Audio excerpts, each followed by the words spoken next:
নমস্কার, আমি প্রীতি। আবারও চলে আসলাম নতুন একটা ভিডিও নিয়ে। পশ্চিমবঙ্গে মিড ডে মিল নিয়ে শুরু হয়েছে বড়সড় একটা বিতর্ক। আমাদের বর্তমান সরকার মিড ডে মিলে একটা পরিবর্তন এনেছে। পরিবর্তনটা হলো ডিমের বদলে দেওয়া হবে সয়াবিন ও পনির। অনেকে এখন প্রশ্ন তুলছে ডিম তাহলে বাদ যাবে কেন? কারণ ডিমে প্রচুর পরিমাণে পুষ্টি আছে, প্রোটিন আছে, ভিটামিন আছে, এরকম আরো অনেক কিছুই আছে। আমাদের বর্তমান সরকার অর্থাৎ বিজেপি সরকার পশ্চিমবঙ্গের মিড ডে মিলের যে দায়িত্বটা আছে সেটা দিয়েছে স্কনকে। প্রথমেই একটা বিষয়ে কথা বলি, স্কন বহু বছর ধরে নিরামিষ প্রসাদ বিতরণ, স্কুলের মিড ডে মিল এবং দরিদ্র মানুষকে খাবার পরিবেশন করে আসছে। যেহেতু স্কন বৈষ্ণব ধর্মনীতিতে পরিচালিত, তাই তারা সম্পূর্ণভাবে নিরামিষ খাবার পরিবেশন করে আসছে। এবার আপনাদেরকে আমি বলি একটা ডিমে কতটা পরিমাণে পুষ্টি থাকে এবং সয়াবিন ও পনিরে কতটা পরিমাণে পুষ্টি থাকে।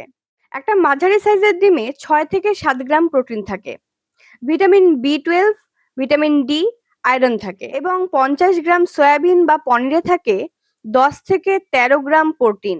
প্রচুর ক্যালসিয়াম, আয়রন, ফাইবার, ম্যাগনেসিয়াম থাকে। অর্থাৎ সয়াবিন বা পনির কোনোটাই অপুষ্টিকর খাবার নয়। আসলে সমস্যা আমাদের খাদ্যাভ্যাসে। আমরা সয়াবিন বা পনিরের চেয়েও ডিমটাকে বেশি পছন্দ করি। ভিডিওটা যদি ভালো লাগে সাবস্ক্রাইব করে কমেন্টে জানিয়ে যাবেন এ ব্যাপারে আপনাদের কি মতামত। ধন্যবাদ।